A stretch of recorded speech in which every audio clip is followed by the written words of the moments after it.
Momos are everywhere today, soft, juicy, and packed with flavor.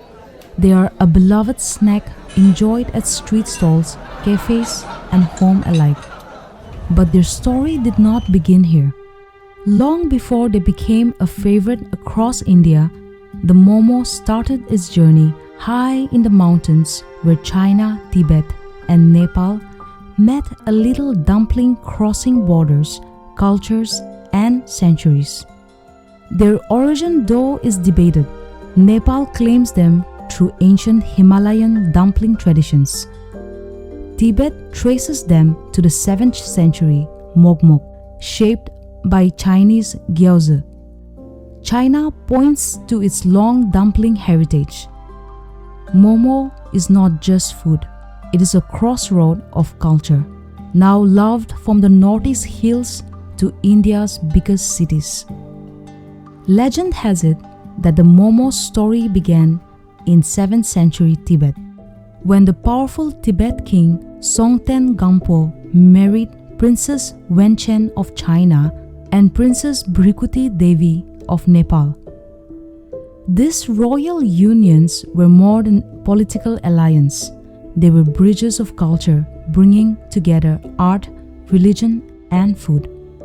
The shape of the dumplings was inspired by the Chinese gyoza, and from Nepal came rich spices and grains.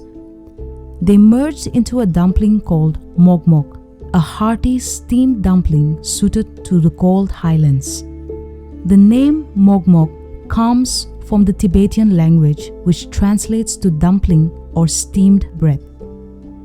What began in the royal kitchens soon traveled beyond the palace walls, becoming a symbol of shared culture across the Himalayas.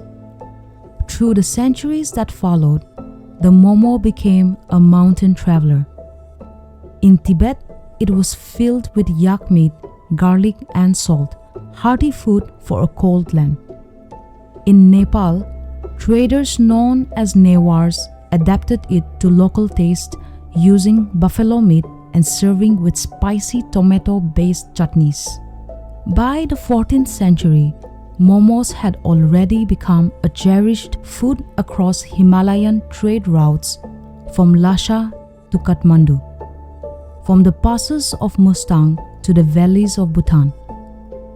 Both Tibet and Nepal began to claim it as its own, and truthfully, both were right. For the momo had no single birthplace, it belonged to the mountains themselves. The 20th century changed everything. When Tibet fell to China in 1959, waves of Tibetan refugees fled to India, carrying with them little more than faith, art, and recipes from home. In this new lens, the momo found a second life, humble, portable, and comforting. The Nepali Newars, a community known for their rich culture, cuisine, and trade, played a key role in spreading momos beyond Nepal. As skilled merchants and travelers, they carried their version of the dumpling along Himalayan trade routes, introducing it to the neighboring lands, including India. By the 1980s, Delhi's market, Kolkata's lanes, and Shillong's cafes were steaming with baskets of momos. Today, momo is everywhere, from school canteens to corporate cafeterias, from the roadside stalls to glitzy food courts. A busy stall can earn 10,000 to 30,000 a day. Estimates suggest that India consumes anywhere between 4 to 8 million plates of momo every day. In many places, they are a way of life served at festivals, gatherings, or evening tea.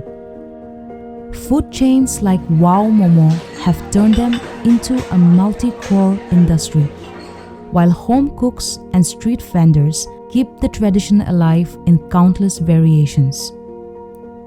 From the places of ancient Tibet to the bustling streets of modern India, the momo's journey is a story of unity in diversity, ever evolving, and the delicious reminder that good food, like great stories, travels far without losing its soul.